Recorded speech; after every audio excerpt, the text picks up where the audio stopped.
So values aligned decision making. Why do we care?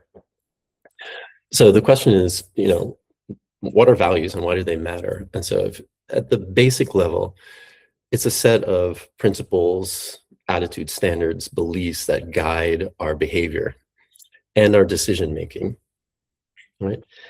And it helps in us as our guide. It gives us our life meaning and impact, and it's how we get to a sense of fulfillment and these feelings around authenticities. It's basically what's important to us, and we know that our values drive our behaviors, and our behaviors are responsible for the results that we get, right? So when there's a lot of misalignment of values or conflicts within our value system, it leads to dissatisfaction. And we can start to feel that, and that shows up in various ways in our lives. So ultimately, we want to have as much alignment with our values and what we're doing and how we're thinking and how we're behaving as possible. So some examples of values are things like freedom and security, wealth, honesty, integrity, etc. Or it can be things like cheese. Why cheese, right? Values are very personal. And so like if you're from Wisconsin, Aaron, cheese could represent like the Wisconsinite ethos, the Midwestern ethos of hardworking and things like that. And so as long as you understand what that word means and it has a meaning to you, it can be almost anything. This is one reason, if you've ever done some values workshops, you get this whole long list of words, and then you start to select, what word fits my values. So those are okay, but they have some flaws in them. And so we're gonna play around a little bit with something like that. And so let's do a little exercise where write in the chat, don't hit send. We're going to hit send all at the same time. 5 words that describe love. What love means to you. Don't overthink it. Whatever comes first to your mind or your heart. Everybody good? Thumbs up from everybody? All right. So on 3, we'll all hit enter at the same time. All right. So 1, 2, 3. All right. So if we look at these, we'll see they're all different, right? There's some overlap, like I see a couple people have acceptance and warmth, intimacy, but maybe just like 2 of those, caring. And so this then becomes the challenge, right? In how we define what our values are with just single words. So these words all mean something particular to us as individuals. And so when I say, I love you to you, you hear something, you receive something than what I'm actually saying. And so our values are deeply personal in that way. And so using just a list of values where you're selecting those sometimes doesn't really capture it. So in the exercise we're going to jump into next, you want to use that word that comes to your mind, whatever is the first word that comes to mind, because it has a particular meaning to you. And so that's the word that you want to use in building out your values list. And so, values in general, they have a lot connected to them. So your values, that core concept that you're working from, but there's a whole lot of beliefs associated with them. Sometimes those are limiting beliefs, sometimes they're empowering beliefs, but there's a set of beliefs around like what, say, freedom is and how that should be in your life. And it changes from context as well. And so you have a separate set of values that you have at work, then you have in your relationship, then you have in spirituality, etc. And sometimes there's overlap, sometimes there's not. The context also in age changes and moments in transition. And so the way you were at the beginning when you started your job and 5 years later when you're done, some of those values have shifted. Your core values, your top 5 rarely change, but other things change. When you have kids, your whole set of values shifts to something completely different, right? Because things have changed in meaningful ways. All right, so there is, let me stop sharing, and we'll elicit our values. So it was in the calendar invitation, but I will put it in the chat. So you've got 2 choices depending on what your preference is. You can do it on paper by hand, or you can use this Excel worksheet that I put together. And so the sheet is just to make it a little easier, because what we're going to do is we're going to do, so make a copy of that sheet, please. It'll make it a little easier. So we're going to go through some exercises where we're just going to like immediately type down the first thing that comes to mind when I ask you a set of questions, and just go through that and really just start to dump everything out onto the paper. But they'll be in random order, and so we want to reorder them. And so it makes it a little easier to simply add numbers next to them, do a sort, and drag them up and down if we reorder them again. All right. So your choice, you can do it on paper, or you can do it in the Excel sheet. And if you do it on paper, let me know. We can help sort it out a little more easily. Cool. So everybody have the sheet open? All right. So, this started in the context of career, but it doesn't have to be career. So choose an area of life that's really important to you, and do it at the higher level. So either relationship, spirituality, personal growth, family. You could do your physical environment, so where you live, etc. And so you can choose any one of those. Career may be most active in your minds right now, so how about we go with that? All right. So what I'm going to ask you to do, so I'm going to ask you a question. And I want you to really try to tap into your unconscious and trust your unconscious mind, and write down whatever comes to your mind first. Trust that that's true. Trust that that's right. We want the values you have, not the values you should have, or the values you want to have, the values you have right now. So really feel into what your true values are in this moment. All right. All right. And so we're going to do this part 3 times. So I want you to think about this question. So just settle in for a minute and really like tap in internally and ask this question. So what is important to you about career or relationship growth, whatever area you're working on that? So whatever comes to mind, just grab those words and start putting them down. How are we doing? All right, so pause, stop what you're doing, look away, something to reset. And we're going to do this 3 times. I'm going to ask you the question again. So now, again, starting fresh, what is important to you about career or relationship, family, etc.?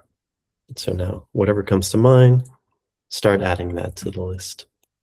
And this is in that gray area on the spreadsheet.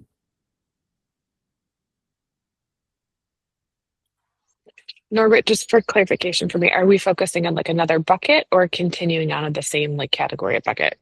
Continuing on. Okay. Just keep adding to it.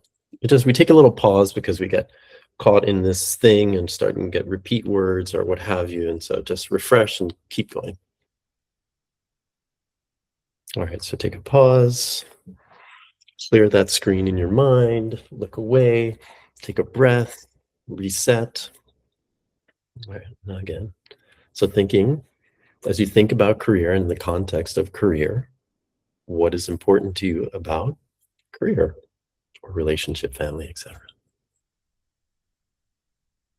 All right, so are we running out of words? Are we exhausted and now we're repeating stuff? Are we at that stage? Okay, cool. All right, so now what we want to do is check. This is often where we stop and we get to part of our values list, especially when we do those things. But there are other things to values as well, and other ways to figure out what some of our values really are, our deeper values. And some of those things are, our values are also connected to how we feel and a set of emotions as well. And so we want to look at what is our motivation strategy. And so, center yourself again, and I want you to, can you remember a time when you were totally motivated in the context of career? Can you remember a specific time? And as you remember that specific time, what was the last thing you felt just before you were totally motivated? Can you give that feeling a name and add that into the gray area in your list?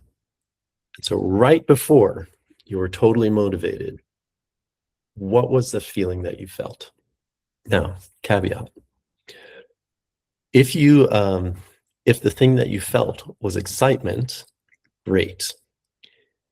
Put that down. Or something like that, something on the more positive end. If the thing that you felt was dread and fear, what you want to do is take the opposite of that. That's the actual value, right? So it may be, I don't know, what's the opposite of that feeling? It may be actually like comfort or safety, right? And so you're not getting that value met, which is why you feel fearful. And that was the thing. So this was a negative motivator. Negative motivators are not great, but they indicate to us what is the actual value underneath that, right? And it's this need for comfort. That's why you felt fearful or felt dread. Or it's a need for safety. That's why you actually felt that negative feeling there. Does that make sense?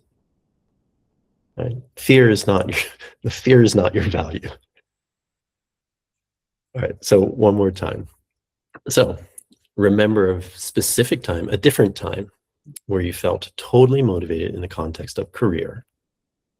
And as you think about that specific time where you were totally motivated, what was the feeling that you felt right before you were totally motivated? All right, so now, one more time.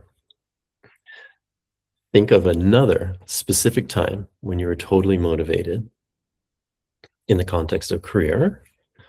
And what was the feeling that you felt right before you were totally motivated? And if you're starting to get repeat words, that's great, and it's okay. All right, we're good? Okay. So now we want to look for the threshold value. And so this is again around like kind of figuring out what are some of those strong negative motivators, because they point to what's the actual value and the actual need that you want met through the value. So as you look at your list, so everyone take a look at your list that's there. And that's those set of values that you're there. And so as you think about in the context of career, is there anything that could happen that would make you want to leave or stop? If it's a context of, if you're doing relationship or personal growth, stop doing the thing.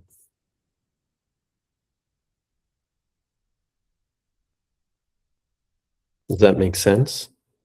So in your career, so you're thinking about the context of your career, all of these things are being met. All of your values are met in your career. And then what is the thing that could happen? And despite all of that, that would now be, oh, I have to stop. I have to leave. So like a red line. Yep. Okay. Yeah. And so take a little space, whatever that is, write it farther down. And again, you're going to take the opposite of that, right? So if it's something like,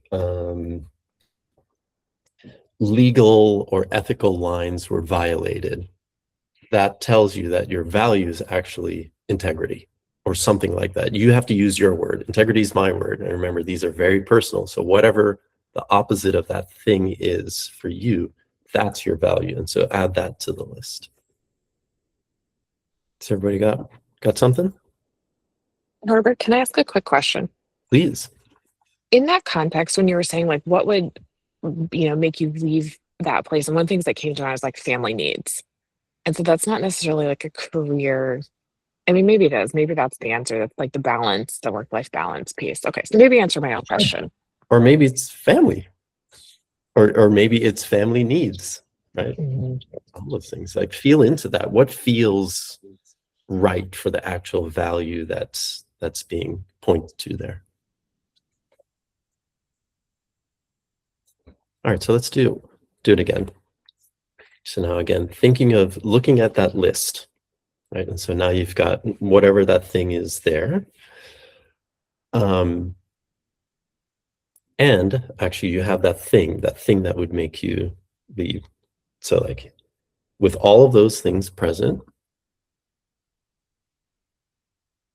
and that problematic thing, is there anything that would make you stay? All right, so one more time. So now looking at that list, you have all of those positive values there. And so now that exercise again, in that list, you have all of these things. Is there anything else that would make you leave? And if the answer is no, that's okay. And so again, place that one a little further down to the bottom and take the opposite of whatever that is, and that's your actual value. Again, looking at, so now you've got probably two things added to your list, right? And so now as you look through that list and like, I am getting all of these things from my career. Is there anything else that could happen to make you want to leave that's different from the first thing? And then take that, and the opposite of that is the thing that's the value. And so add that to the list. I'll just jump in and add, for me, like I definitely help thinking in the negative helps for me. Maybe I'm the oddball, but like I've worked for toxic organizations before, and one in particular had very clear indicators. And so for me, when I reflect on that, there's so much that comes to mind that like reflecting back on it, that is like, oh yeah, this is actually really, really important to me. So in case that helps anybody else. This one is a really important one that gets overlooked a lot because it's hard. It's sometimes hard to pinpoint, what is that thing? Why am I so irritated right now? Why does this feel icky? And it's because there's a need that's not being met, and that need is connected to a core value. So same question. Now you've got this list and you have that problematic part there. Is there anything that would make you want to stay? And add that to the list. And if there's nothing new, that's okay as well. And if you just get repeat words, that's okay. All right, everybody good? All right, so now delete those two problematic things. They're not your values, or keep them there just so you remember for another time, like here's a thing to look out for early. All right, so here's mine that I've done. And so take that list and copy it over to the other side. But I want you, as you do that, condense it. So like if you see things in there that are clearly, they're very similar, move them over, collapse them. If they feel good, if there's a difference between fun and enjoyment to you, and that means something important, keep them separate. If they're roughly the same for you, collapse them into one thing, call them some name, or actually call it fun/enjoyment, fun-enjoyment, whatever it is for you, and kind of group these things into categories that make sense or that are related. And then in the box that says order, just start numbering them. This one is the most important to me. This one's the second most important to me. This one's the third most, and keep doing that and keep going all the way through. You can stop at number 10 if you like. Really, the top 10 are the most important, but if you want to keep going and numbering all of them, that's good too. Because the top 5 things really drive your behavior. And then the other things are secondary and they matter, but the farther you down you get on the list, it doesn't matter quite as much. And I think once you start looking at your list, many of those things will probably collapse into similar concepts. Highlight them, put the numbers next to them, and then sort. And that tends to work as well. Or if you want to, just drag them up and down. Did anyone do this on paper? Okay, so then put your numbers and then rewrite it somewhere as a fresh in the correct order, numbered 1 through 10.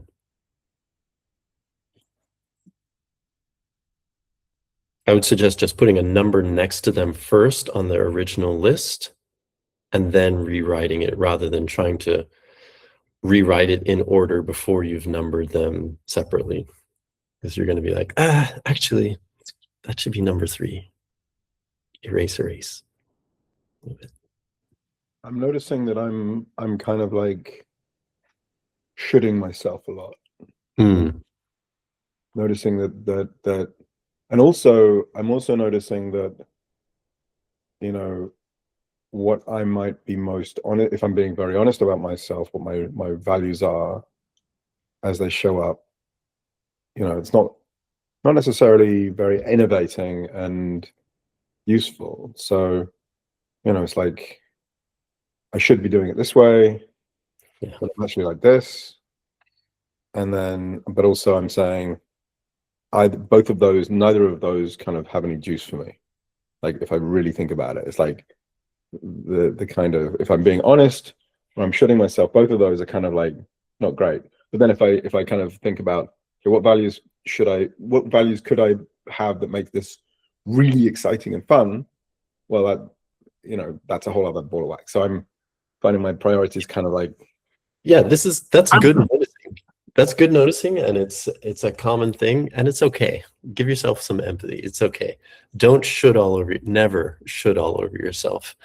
Go be honest. Be the most honest. Nobody's seeing this except you. So be honest with yourself, and notice that's there. Like, oh, I should care about money more, or I should care about money less, and that should be lower. No, go with what's actually there. And order it that way, because there's another exercise to really get at what's there that we can do. Because so this order will change actually once we step into another piece of this. All right, so let me give us the next part. So that's your values list right there, and that's kind of the priority, the rough priority there of your core values. But there's more to it. There's more parts to how our values drive our behavior than that.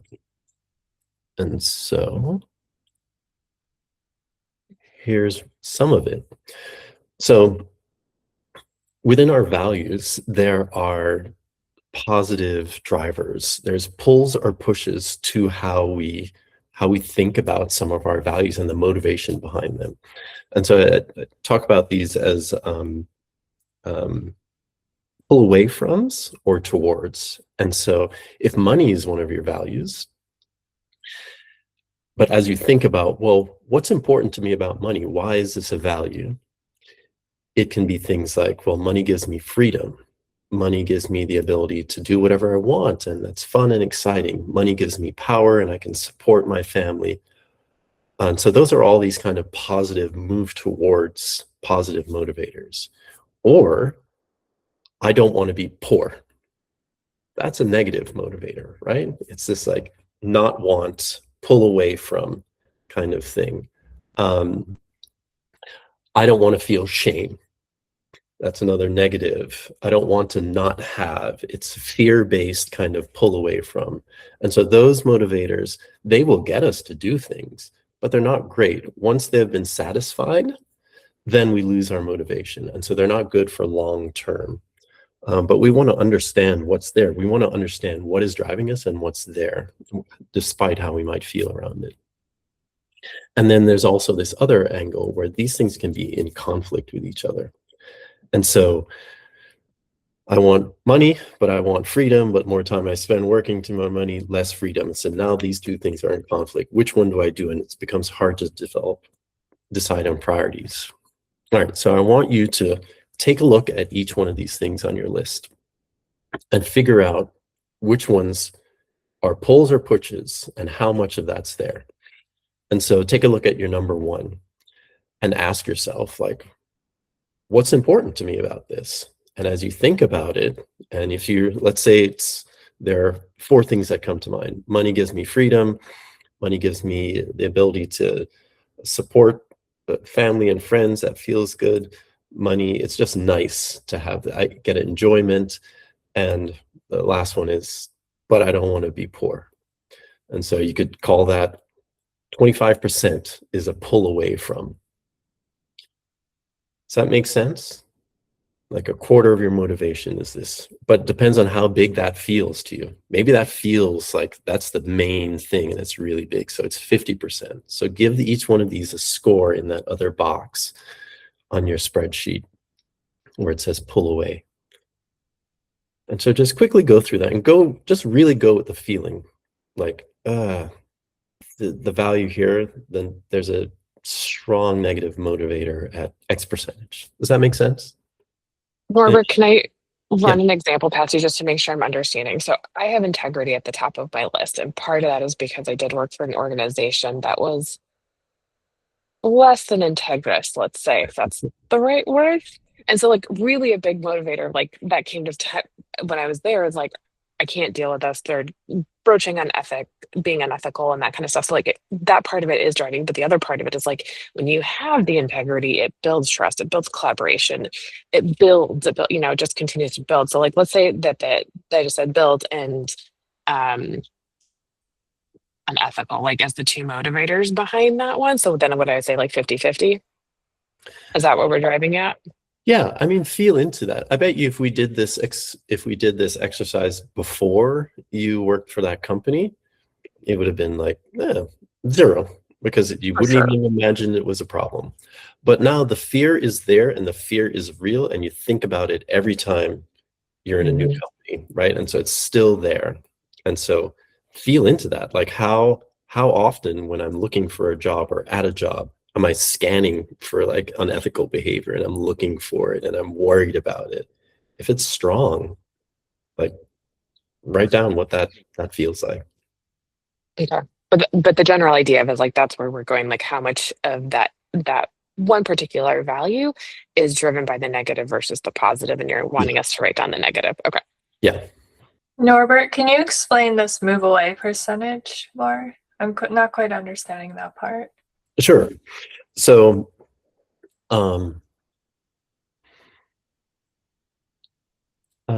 take something like physical health.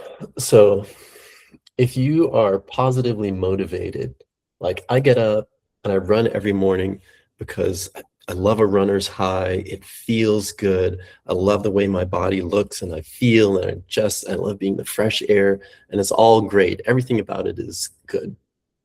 Then you're at 100% move towards and in a positive motivator. But if when you get up to run in the morning, you're doing it because, like, my partner's on me about doing this and I'm worried about upsetting my partner. I really hate doing this. It doesn't feel good. People say it feels good, but like, I do this because I'm afraid I'm going to have a heart attack because my dad had a heart attack. And so if I don't do this, this is going to happen to me. And it's all about what you don't want and what you don't like versus what you actually want. And so you're not moving towards that thing with positive motivation. You're moving towards it because you feel you have to, and you're being pushed instead of being pulled towards it. And so feel into what that feels like. How much of this thing that I do or this value is driven by being pushed rather than being pulled or walking towards it? And give it a percentage. You don't have I to be see. Yeah. So with the last example, would that be 0%, or what is the percentage for? If everything is awesome, it's 0%. If like you're 100%, I love this, I get nothing but good from this, it's 0%. All right, so now let's think about like conflicts. So in that example of like more money might mean more work, which means less freedom. And so those things may be in conflict, or in your mind, like more money equals more freedom. And so you have no conflict at all. And so it all depends on how you're processing and what it means to you. And so go down your list and mark and just like think about these. So here's mine. So in that farthest column that says conflict with, if I'm thinking about intellectual stimulation, and then I look at problem solving, and I think, is there a conflict between those two things? If I'm getting intellectual stimulation, am I not getting problem solving? And for me, the answer is no, those two things are compatible, they're the same. And then I'll look at intellectual stimulation again, and I think fun and enjoyment. Are those two things in conflict? If I get one, do I not get the other? Like, no, those things are fine. Intellectual stimulation and a positive culture, that's fine. But then as I went further, it's like intellectual stimulation and autonomy. Sometimes when I'm in a job that I'm being told what to do, frequently I have less autonomy and I get less intellectual stimulation. I feel a conflict there for me. Flexibility, sometimes same thing. And so I go through and just like add, or you can add the number that it's associated with. So like intellectual stimulation and what number is that? And 5 are in conflict. I'm confused. Yeah. So what's your number 1 and your number 2, if you mind sharing? Like integrity, ethics, and respect is the second one. Okay. And what's the next one down? Honesty. Honesty. Like these could have been clumped, I'm sure. They could have been clumped, but let's say they're not clumped. Similar. Do you feel that's actually a good example. Do you feel that there's a conflict if you're getting through your career integrity and there's also honesty there? Are they ever in conflict? Probably not, right? Because those are so similar. But respect, maybe, and honesty could.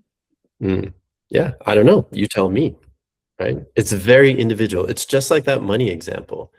Some persons could think the more money I have, the more freedom I have. So it's fine. Whereas sometimes if you're running a small business, it's just like, I would love to take a vacation, but I need to get money. And so now I have less freedom, but I started a small business to get more freedom. What in the hell? And so there's a conflict there. What do I do? So like just quickly, feel into it. Like just ask the question to yourself. Like as you do this, you'll start to feel a rhythm through it. And you're just like, yeah. Yeah. Or nah, those are fine. Okay. All right. So for the sake of time, we're gonna move on because you'll have the spreadsheets you can keep, and I would highly encourage that you continue to iterate on these and play with them some more. All right, so now, so this kind of gives you a layout of where you are. And so if you've got a ton of move-aways in there, that's not great. And there's things you can do to deal with that. If there's a ton of conflicts in there, that's also kind of problematic in that small business owner that's like constantly trying to juggle between this freedom, which was the point of this, and the money kind of thing. And so there's things you can do around those things, but for the purposes of this, the important part is that you have your prioritized list of values. And so what are you going to do with this? Right? And so for the purpose of this discussion, for the job search, you can use it in your job search. So more than just looking for the job title and the key role, you want to think about using like keyword searches around values specifically to meet that, because company A and company B are offering the same job, but there's a lot of language in that job description that tells you the companies reveal a lot about themselves, where you're going to be value misaligned and where you're going to be values aligned. And then within the role itself, where those are aligned and misaligned.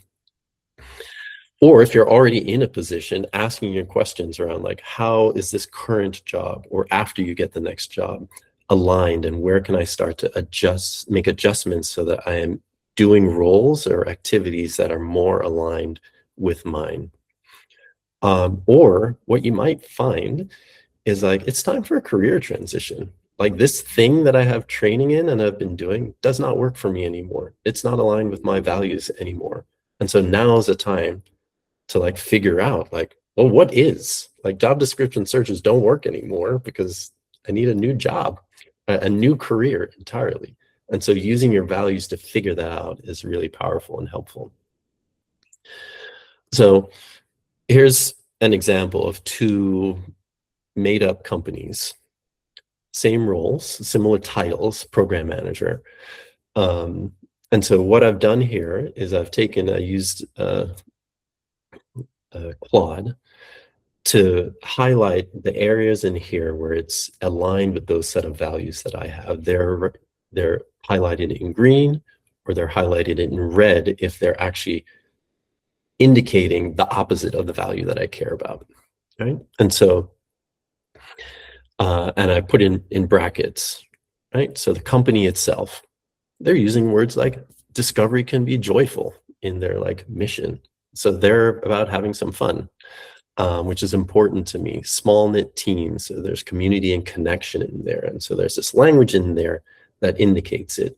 Or look for the actual value words oftentimes that show up that match your same value. Freedom to experiment, right? So like I get autonomy and freedom in job number A at Spark and Soil. Whereas the Greystone Institute, there's a lot more red in there, right? There's a lot more process. So less opportunities to solve problems, less autonomy. And so there's already some literal red flags in this one position versus the other. And so what you can do is you can take a set of job descriptions, take your set of values, and then ask your favorite large language model to do this comparison. You have to prompt it a little bit around the hierarchy because it'll just take any value. And so you don't want it taking number 13 on your values list and really ranking that. And so if you want to get clever, you can like figure out a whole scoring system to help you, or have it do it. And so this is the part that sometimes gets us into trouble, right? It's clear that Spark and Soil is the best fit for me as far as aligning with my values. But unfortunately, the other company pays more, right? And so now, what do I do? But it turns out money is number 13 on my values list. But having an awareness of that is actually helpful. Then it's like, all right, sure, an extra $30,000 a year would be great, but like, is that okay? And so I have the luxury also as a single person to make those kinds of decisions.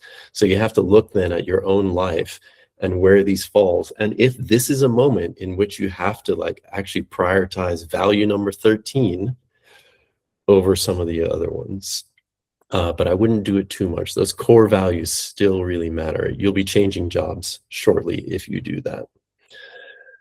And here's also where your goals come in, having long and short-term goals, because it could be things like, all right, you know what, Greystone, I'm going to learn a bunch of stuff. This is a lateral move. It doesn't matter. I'm going to be out of there in 2 years anyway, because I'm just going there to learn a set of skills, or I'm just coming to this organization because the plan is to move up from this role into another role, and I see a clear path for that internally. And so understanding that as well, in addition to your values, really helps. If your plan is to retire from this place, you're not going to make it, right? Depending on how close you are to retirement, or you'll make it, but it'll be a miserable couple of years. And so those are things to consider. So how else can you use this? It's useful for actually narrowing down. So like we like to throw a very broad net, but then we get overwhelmed by it. So using your values or keyword searches with job description and your favorite large language model to do these comparison and scoring, super powerful way to do it. Now, Claude Cowork, it will go and scrape the web for you and actually do this for you if you prompt it well enough, and it's pretty cool. This is actually useful in the interview, like crafting your set of questions where you can express your values to them and see how they respond, and also ask them questions where they will reveal their set of values. And it could be as straightforward as like, I value X. How do you feel about that? What are your values around this, and that? And they'll tell you, and they'll indicate it to you. If you're trying to narrow, you've got 4 jobs on the table, offers. How do you narrow it down and figure it out? Using your values to do it is a great way to do that. And actually, I would love to hear other ideas. I'm currently not searching for a job because I'm doing the career transition part of this thing. And so other ways, other ideas that you could use your values in your career transitions or job search. Any thoughts? I just thought of one.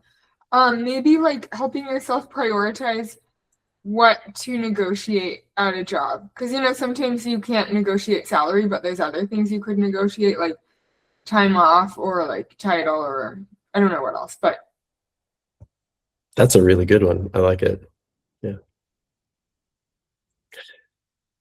Anyone else?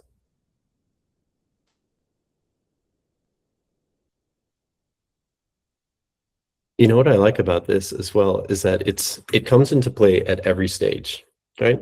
The search, the narrowing, the interview, the negotiation, and then when you get to the job, right? Because the job description had these 4 things, but there's some other options in there that we didn't talk about. Like maybe you want to do a little more workshops because that's where you do community building, and you figure out a way to start doing more of that and bringing more of your values into the job role that you already have.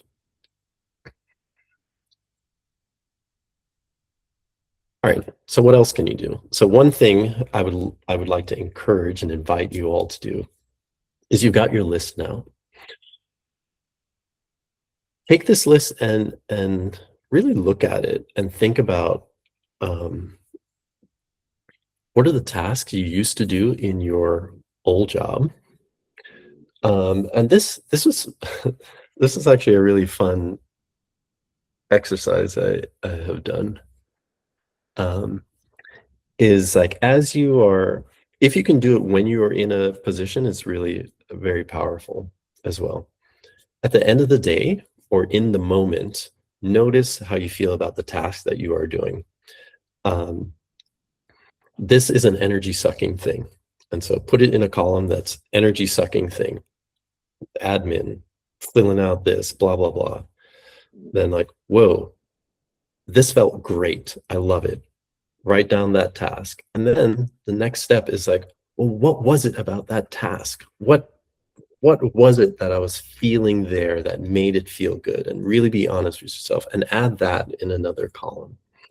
What was it that was terrible about that energy sucking task? Get to the core of that and make this list. And then what's neutral? And that can really help you to understand how to craft the role that you're in and really get into that. It was funny. I did this a couple years ago. I would keep it as a keep note in my phone. At the end of the day, I would go by it and do it. And then I was reading the Design Your Life book, and it's an example in there. So I got some validation on this. This is legit. And then cluster those and you'll see themes start to show up in there. And so that's a really awesome and powerful thing to do. Can I ask? Please. I don't know if you have a thought on this, but when I think about this, it's not normally the tasks that give me energy or drain energy. It's more like dynamics with team dynamics, people, behaviors, ways of working that either give me energy, make me excited, happy. I mean, yes, of course, there's like, I don't know, I guess some tasks make me excited, but not really that much. Yeah. So, What does, huh? what does that tell you? I can make a guess already what your top values are based on that. I told you though, right? Yeah, but probably something in there about culture and community. No. I have No? kindness, creativity, authenticity, meaningful, justice, discovery. Yeah. Yeah. Yeah, But those are all about the team, right? It's not about the task and things like that. And so authenticity is one thing. You can show up authentic and feel safe, right, in the dynamics and interactions. I have a thought that I think is potentially relevant to that. I find the words, like just using one word. I mean, so my list is kind of things like providing, brilliance, integrity, and in a way, I pick words that have a bit of loaded meaning to them, and I think that as soon as you start labeling a value with a single word, it kind of doesn't. You know, I get that we have to do that in some respects, and it would probably take more time to craft it into a framing that is more semantically impactful. It's like, I don't know, would it be valuable to kind of express these things as a sentence, for example, or a phrase? So I thrive in supportive teams where we can get shit done, or something like that. I mean, I did this work. I did a similar kind of workshop where it was a 10-week program where we were supposed to come up with a final definition of what success is, and this was I came up with like years ago, and this still resonates, right? This is ask crazy off the wall brilliance that makes the world wiser. That's something that I kind of like say to myself, and I'm already just jazzed about it. I love it. Yeah. So, but instead of a word, could we, maybe craft the value as a bit more of a richer framing? And you can do whatever you want. Yeah, it's up to you, right? It's kind of like the idea of like cheese as a value. That's a weird sounding value, right? But like cheese for me means like these things. And as long as I understand that, that's perfect. And so the values list, you're not sharing this with your employer. This is a thing that then allows you to like make decisions, prioritize, understand where you're going, and understand why some of your behaviors are the way they are. I think what you're going to find is once you know this list now, you're going to see it showing up a lot of places and understanding like some of your behaviors and other people's behaviors and your feelings. And now you can give it a name. Like, what the hell just happened? Oh, that interaction was not aligned with my values around community behavior, integrity, etc. Whereas before it was like, that guy's just a effing jerk. Now it's like, oh, maybe he is an effing jerk. And also the interaction did not align with my value. That was really what happened. He stepped on my value and that's what happened. So like now you have a place to like have the conversation from or to correct from once you understand it. It gets harder when you have a full sentence. And so the sentence though, it's a good exercise, write the sentence, but it's a good exercise to like, see if you can condense it even to like a hyphenated word or two. Like you saw my list, like, I don't know why I can't distinguish between fun and enjoyment. So I just put them all there as like as slashes. Right? Does that answer your questions? Yep. Did I address your question, Sarah? I don't remember. I'm sorry. Okay. It's fine. This is good. All right. So like try this exercise. So like this is actually like a screenshot from years ago when I like did this on my phone. I was keeping it in Keep Notes, and then I transferred it all and I just like put pluses next to the things that were positive, I put minuses, and then I've pulled out these themes that had this kind of like, I was calling them modus operandi, things that were like important to me. And I understood then, I didn't do it at the time, but there's a set of values built into this normal behavior that I was doing on a regular basis. All right, so an additional task you can do around this list to make it even cleaner is reordering it.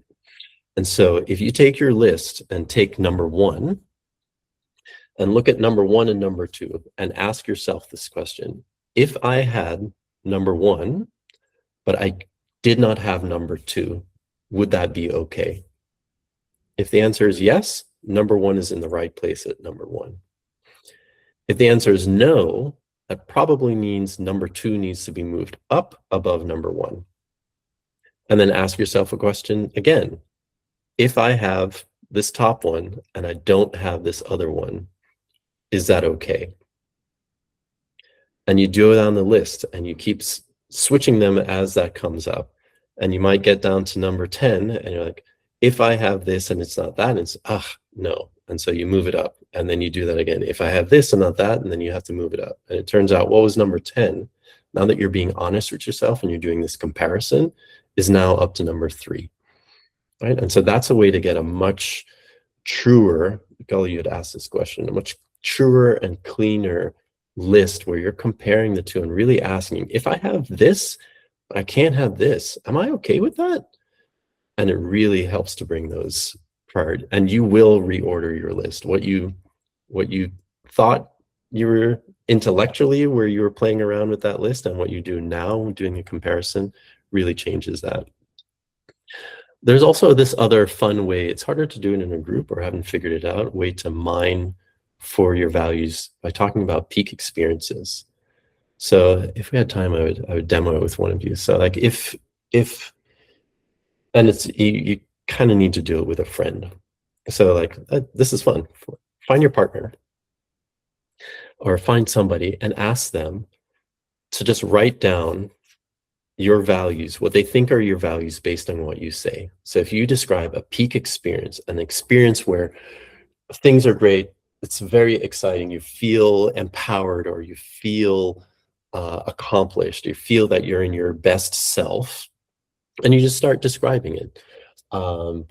I went to France on this trip by myself when I was 18, and I met these people and I learned this thing and I built this community, and the interactions with people were really powerful. The listener might hear, oh, what's really important is interactions and relationships. And so they would write that down. What's really important to this person seems to be freedom. What's really important to this person is like this, whatever. And so we're always actually revealing our values to other people all the time. We're just not aware of it, and we're not using these specific words. But another listener, if they're listening carefully, they'll start to hear these themes that emerge in how you view and feel about the world. So that's a really fun way to extend this list and get at these other values. And then I'd encourage you, do this for other areas of your life.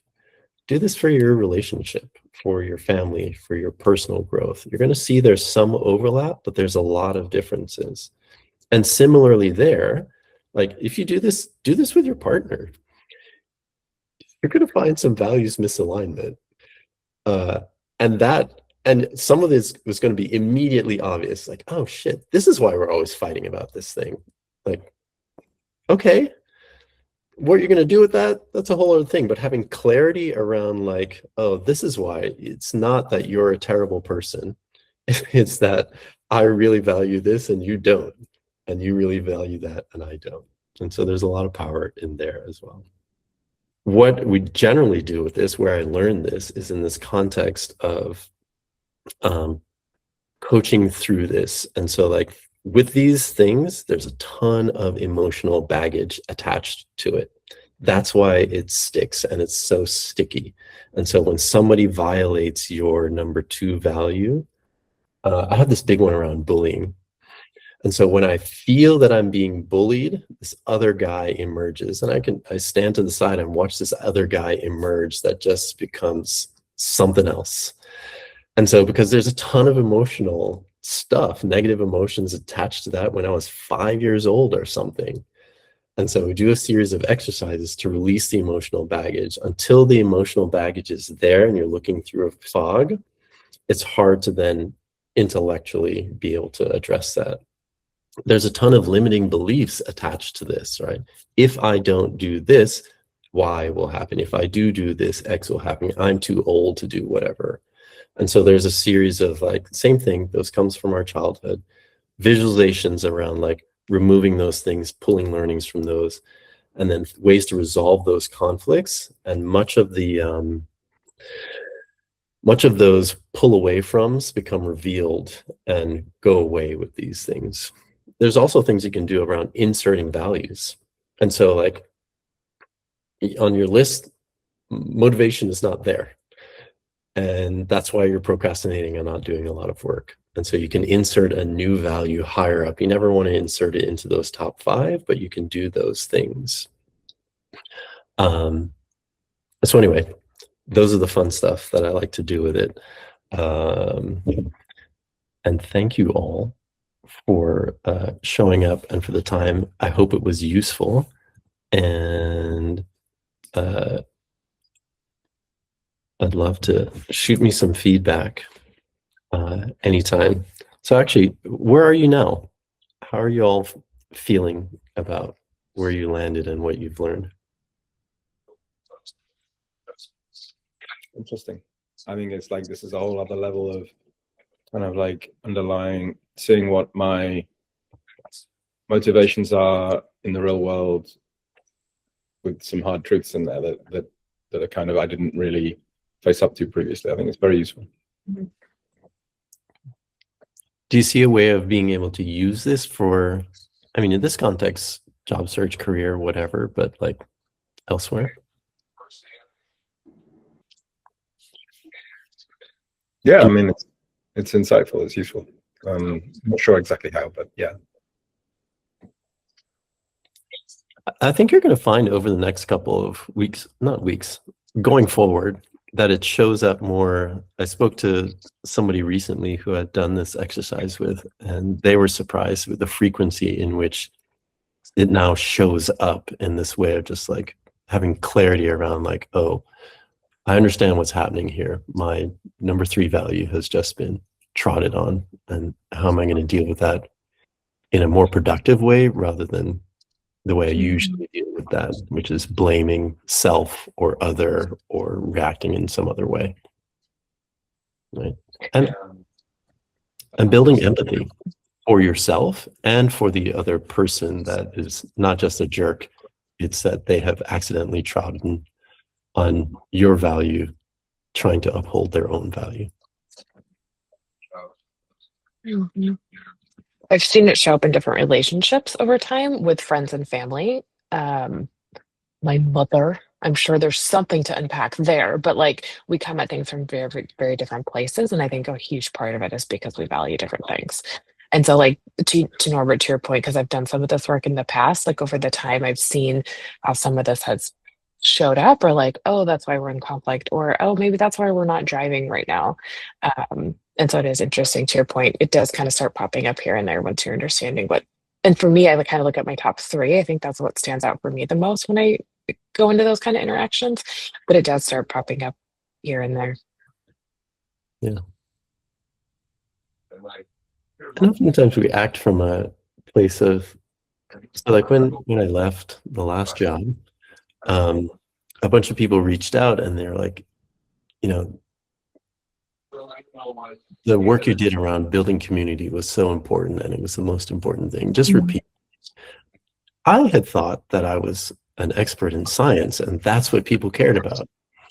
And it turns out nobody cared about my expertise. And also the thing that I had been doing most of the time and getting most enjoyment was community building, but I would have never called myself a community builder or said that was a thing. And then on my values list, it's like, it's number 3. And it's like, oh, okay, that makes sense. And so it gave me my own clarity around how I was behaving, just unaware of it, and how everybody else saw me, but I was also unaware of it. What? Never. See? Yeah, Are you confused that I, yeah. Yeah, how did you not know that? That's crazy. because well, then we can talk, we can have a whole like conversation about identity, right? And so like I have this strong identity, and that's not a part of that identity. I've had to do a bunch of work in like separating that identity, understanding that identity, and like how I can show up my most authentic self and not have that identity in conflict. That's all there too. Crazy. Cool. So much for this. Any questions? Anything else? Thank you, Norbert. Thank you, Norbert. See ya. Bye. Thank you, guys.